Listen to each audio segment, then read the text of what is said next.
Hi, baby boomer fans. We are Jackie and Janine, the Pfeiffer Sisters, and love to talk about the 1950s, inviting you to reminisce with us as we explore experiences of that decade. We chronicled the distinct memories of our childhood in our book, While the Windmill Watched, a slice of rural America in the 1950s, which takes you on a notably historic journey through that often forgotten decade. We also want to hear about your experiences during the 1950s. We will feature guests whose special stories of that decade will bring to mind magical moments of reflection, some with tears, some with smiles, but above all, a good dose of laughter. We would like you to chat with us as we bring to mind the sights and sounds so familiar to that time in history. Grab your favorite malt or Green River. Make sure you are wide awake and get ready to be inspired about the 1950s.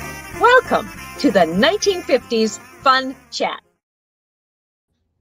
Welcome, everybody, to Fun Chat number 29. 29, Jackie, and all of our guests have just been phenomenal. It's just so exciting to have our knowledge broadened about the 1950s. Everyone has a unique story, and we're so happy to be able to tell it on the 1950s Fun Chat. So, Jackie, what's happening today? Well, what's happening today is a very exciting guest. But before we get into that, would you please, listeners, notice the bottom of your screen. You'll see a little purple banner, and it says www.whilethewindmillwatch.com. We'd like to have you check that site out, please. And up in the upper right-hand corner, you'll see another colorful logo.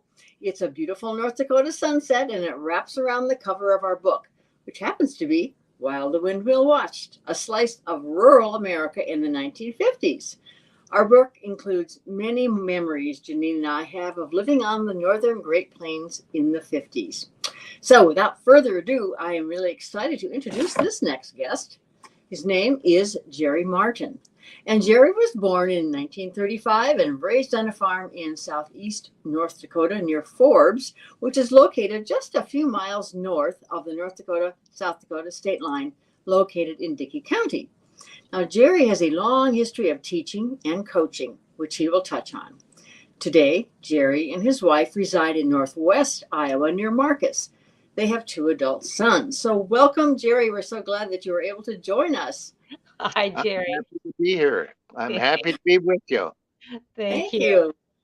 Let's begin by having you tell us of your young rural life, and then progress to how you happen to live in Iowa today after being raised in North Dakota.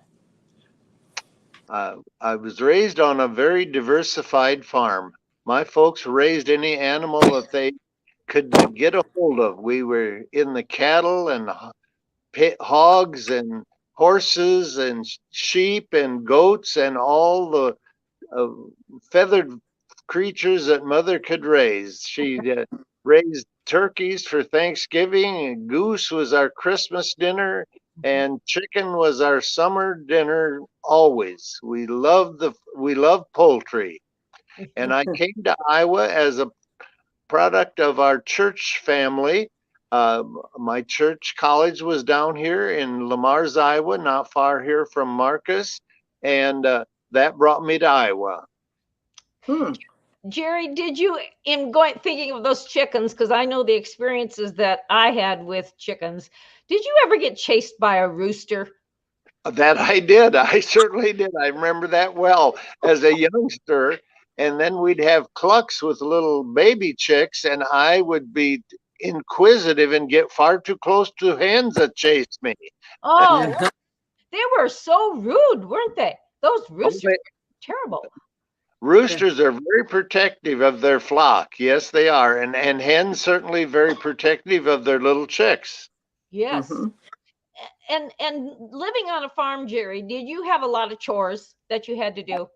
Yes, that was one thing that there were 5 of us boys, so we split up the chores. I always liked the livestock, and my older brothers always loved the tractor work, so we worked it quite well.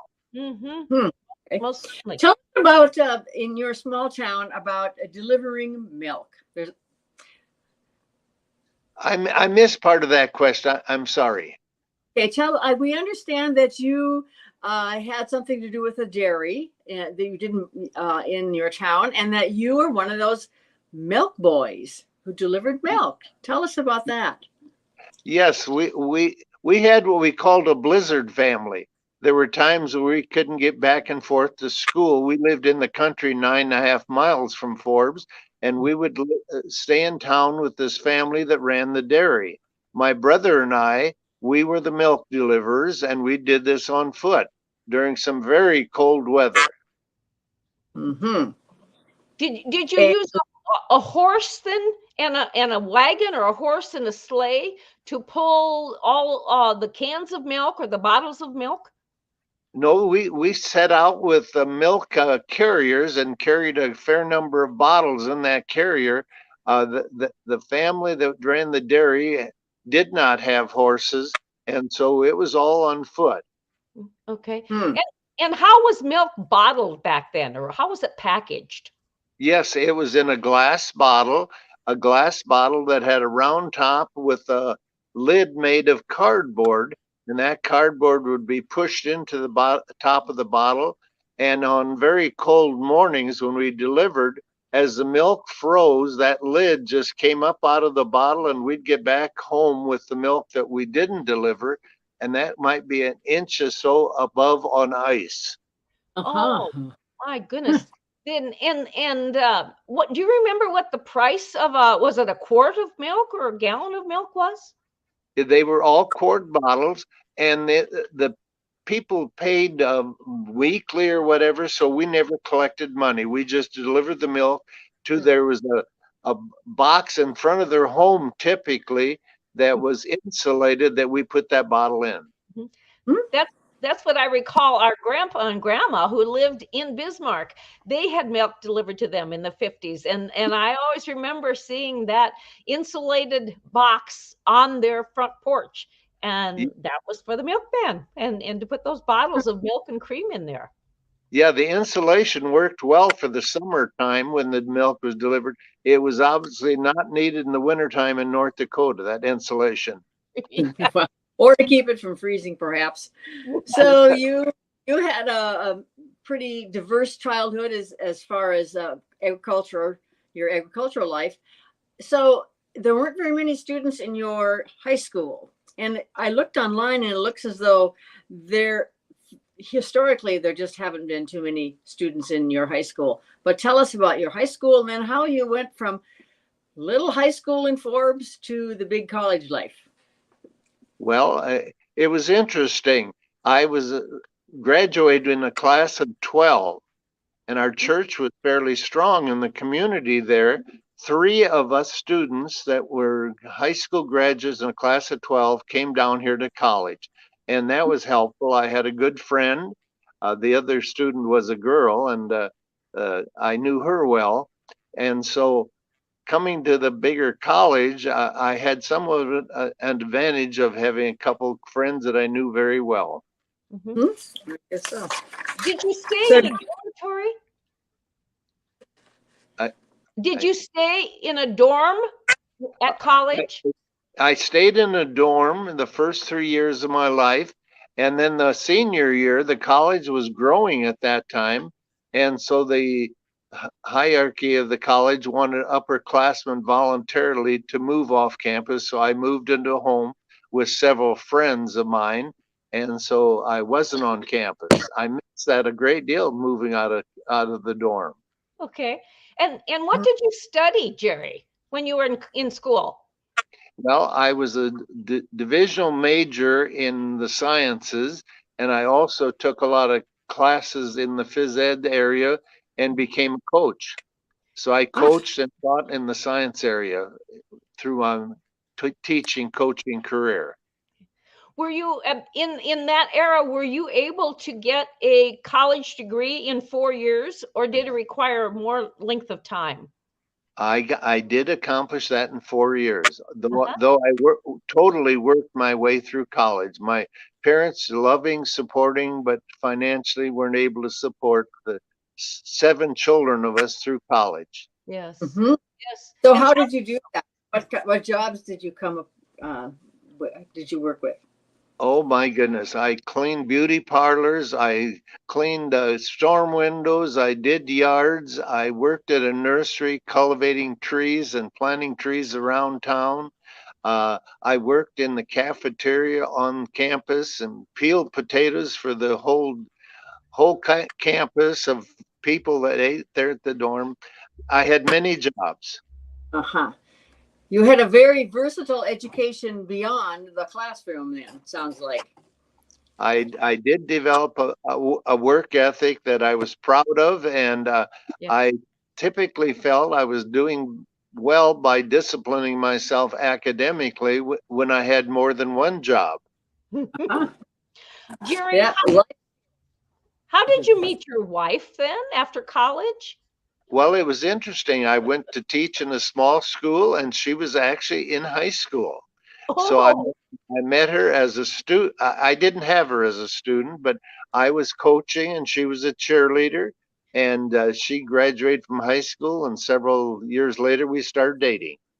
how Huh. fun. You never know Yeah. where you're going to find your spouse, do you? Isn't that true? Yes. Yes. Anything else that you can of interest you can tell us? Perhaps a student or students who you were who are outstanding and you still maybe communicate with, or you can tell us where they went from this small town to glory. As Well, far as many of my friends from high school went to state colleges in North Dakota. North Dakota State was very popular down in Forbes. A Mhm. lot of them went up there for their various degree in engineering and agriculture and some of those subjects. Okay. Jerry, tell us about what your Christmas was like in the 1950s in your family. We always had a Christmas tree, and as I think back and remember putting candles on a flammable Christmas tree was dangerous, but we didn't light it except for Christmas Eve. Our Christmas gifts were kind of meager. We had an aunt that loved to spoil us a little bit, that would mail things to us. She was an aunt that lived in Jamestown, and that was kind of our Christmas. Mhm. Mhm. Yes. Was there any special food at Christmas time? Well, Besides, one of the things that Mother had at Christmas time is she always fixed a wonderful goose, and the goose was one of my favorite fowls. I Mhm. love goose meat. I'm a fan of dark meat in poultry, and Uh-huh. geese have a lot of dark meat. Yes. Did you ever, since you were so fond of poultry, did you ever have a pet goose or chicken or turkey? No, but we did something rather interesting when we dyed eggs at Easter time. We always took that dye and we dye a chicken. We dye one wing yellow and another one red and the head blue and the tail green, and it was something that was obvious for most of the summer. That color stayed on those feathers. Did the oh, that chickens sounds mind fun. it? Yeah. Did the chickens mind it when you did that? They probably didn't like getting wet, No. and the other birds looked at him peculiarly, like what's going on with you? How No. fun. How fun. Well, I want our viewers to know that today we're chatting with Mr. Jerry Martin from Marcus, Iowa, who grew up on the plains of North Dakota near Forbes, North Dakota, on the North Dakota, South Dakota boundary. And he's got a fantastic story to tell, not only of his life in the 50s, but prior to that with his grandparents. And Jackie, I think it'd be really neat if you could introduce that subject. Okay. One of his sets of parents came to the United States by way of Germany, by way of Russia, by way of Germany, and then by way of New York. Ellis Island did not open until January 1st of 1892, but his relatives came in 1896. So we do know that they entered through Ellis Island. And Jerry, do you know anything about their coming through the island, through the station there, or anything that how like they came from New York in a wagon, or how? Tell us what you know about that, please. Yes, that when they landed there in Ellis Island, they were able to procure horses and covered wagon, and they traveled from New York out to the plains via Illinois with a brief pause there, but they were anxious to get to North Dakota. That part of the country seemed to emulate a lot of the background from which they had come in Germany. Okay. Did they have And children at that time? Yes, they had 3 children, and my grandmother was quite expectant with the 4th. mm-hmm. What a gal. So tell us how they survived. Well, they came into North Dakota in the early spring, and the ground was all frozen. And at that time, a sod house was basically what you were going to build and live in at that time. And as they reached there, the ground was frozen. They turned over their covered wagon, and my grandparents, with 3 children and an expectant grandmother, lived underneath that covered wagon. That is a story. Holy smoke, is what I have to say. Oh my goodness. Did they just keep blankets on the ground for warmth, or how did they keep warm? Especially that new little baby. How would they have kept those children comfortable? It's unreal that they were able to even survive, and they did. They just lived under that covered wagon with absolutely no heat and meager food. But I remember them telling about how they would open a burlap bag after they'd fed their cattle and a horse or whatever, and they'd open it up and put a little oats on it and a little feed, and the sparrows would come down and scratch and get their claws caught in the burlap.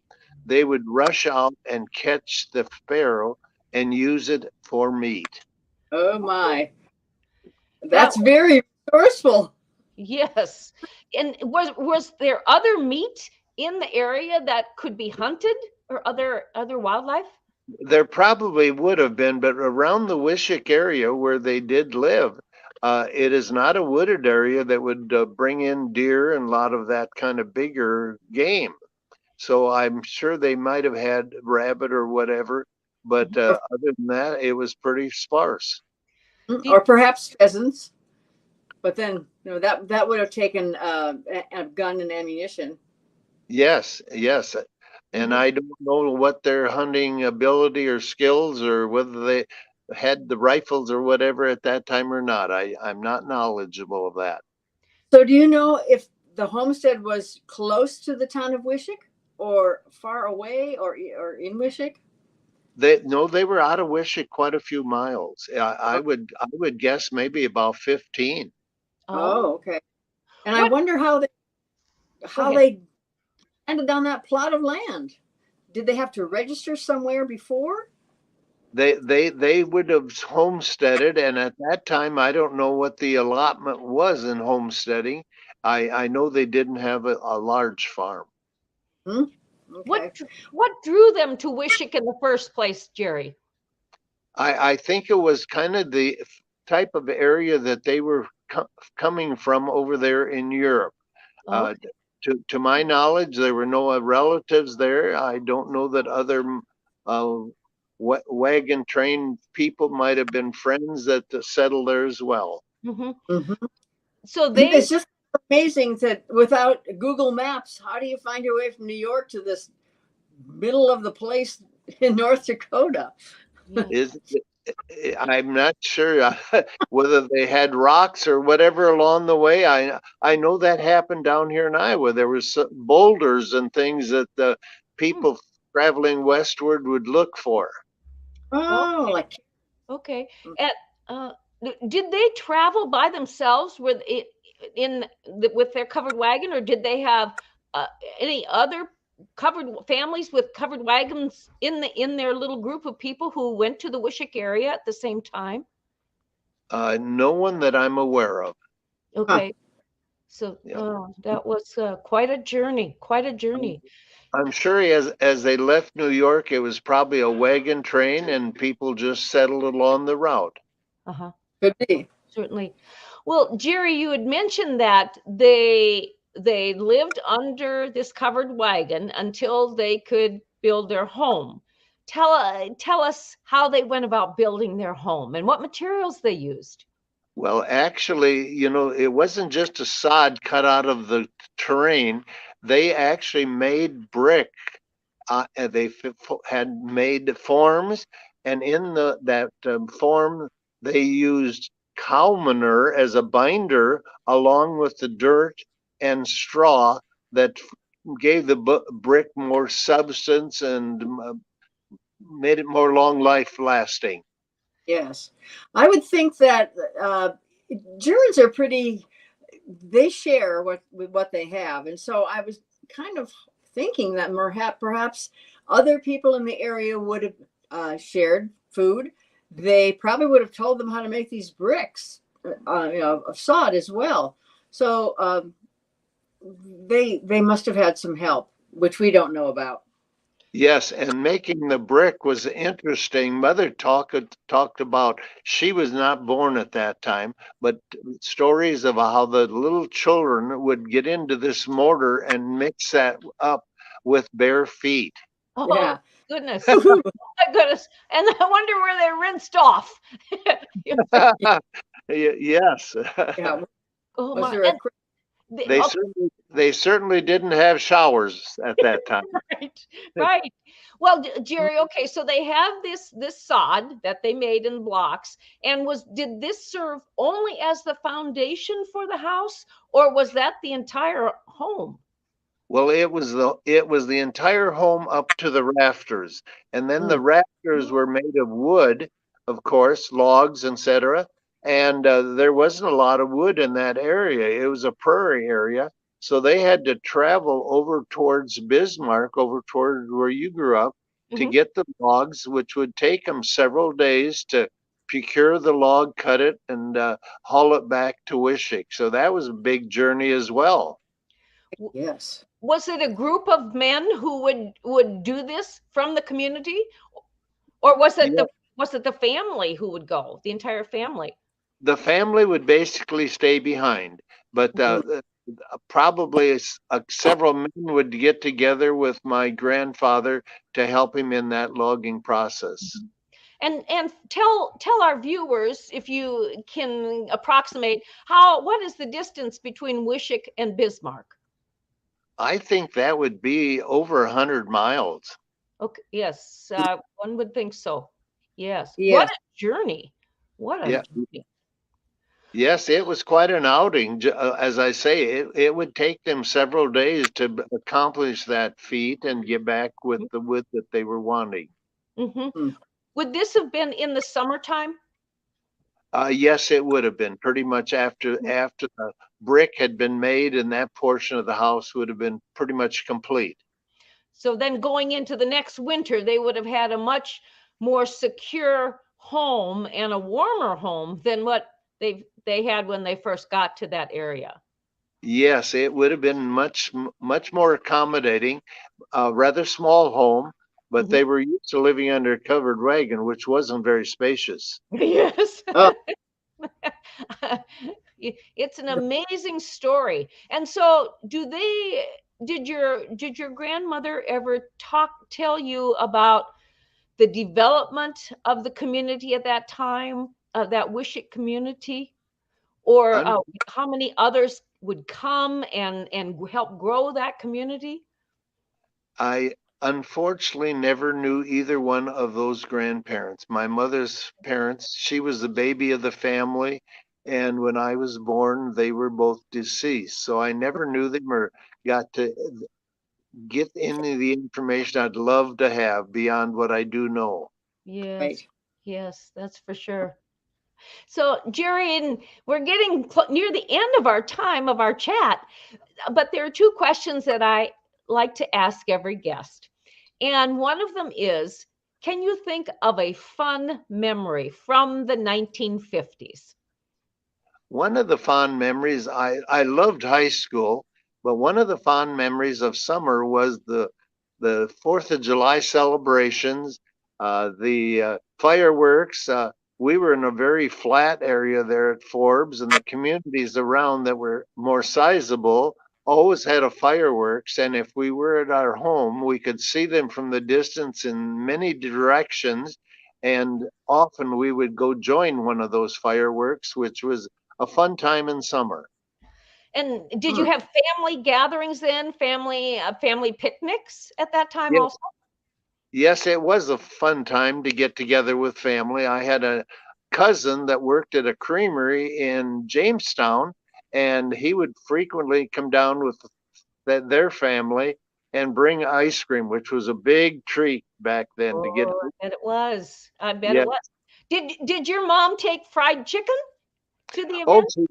she made the best fried chicken. I always said I always said she'd go out and have the chicken, and it didn't even cool off. It went from Oh its man. body temperature to the frying pan. Oh, my goodness sakes. And the second question I like to ask is, as you grew up in the 50s, you developed quite a strong work ethic and many very virtuous values and contributed to your personality. Is there anything from the 1950s that you feel truly affected your life and your character as an adult? Well, we were strong churchgoers. My folks were in church. If we were blizzard in, we had a sermon at our home, and that was always big. And we we certainly learned a great deal in Sunday school. My mother taught Sunday school, and that was a very important thing to developing my character and me as a person. Wonderful. That that so oftentimes happened more back in those earlier days than perhaps what we see now, and it's a great character trait to have with in anyone's personality, that because I think it helps you live a prosperous life. Whether Well, I was blessed with some very influential people through high school. I had a superintendent that I dearly loved, and I got to Westmont, the college down here in Lamar's, and made many friends with professors that were just tremendous individuals. Wonderful, wonderful. Well, folks, we've been visiting today with Marcus, Iowan, Mr. Jerry Martin, who's told a marvelous story of his life in the 1950s, and it becomes even more awe-inspiring as you have listened to the journey his grandparents made from Russia to the United States and then to Wishek, North Dakota. It's an amazing story of fortitude and progress and people wanting to better their lives. So we do thank you for joining us today. And Jerry, thanks so much for being a part of our fun chat. This has been wonderful. And It is my pleasure joining you. wonderful. Thank you. Okay. Well, until next time, we hope that people will think about the days of the 50s. That includes poodle skirts, includes cool cars, and it includes soda jerks, and it includes so many other things from the 1950s. We'd like to have you be sure to click on that red subscribe button that you see, and then notice the little thumbs up. Please click that too. We want you to tell your friends, even your relatives, about the 1950s Fun Chat. Yes. So do join us every week, Monday, 8 p.m. Central. That's when the program will be streamed. If you can't join us at that time, then just dial into the 1950s Fun Chat on YouTube. Right. That's right. And if you want to learn more about Jackie and me, the Pfeiffer Sisters, you can go to our website, which you see ticking on the bottom of this screen. And that is the website of our book, While the Windmill Watched, A Slice of Rural America in the 1950s. So at the website, you will find a button rather that lists the various vendors who carry our book, and you can order the book directly from the website. We'd love to have you get a copy of that book. Let's see, Jackie, Valentine's Day is past, so that gift-giving season is past, but we have Mother's Day coming up, and we know that mothers love our book. People tell us that. So we hope that you will find a copy of our book and give it as a gift or enjoy it for yourself as well. And why do some mothers particularly like the book? At the very end, we include some 1950s recipes. Some people just really like to see those recipes. So also, St. Patrick's Day is coming up too. You could give them time. That's right. That's right. Well, we've had fun today on our 1950s Fun Chat. We hope that you had too. So we'll see you next week on the 1950s Fun Chat. Bye-bye. Toodaloo. Bye. Bye, dear. Oh. I think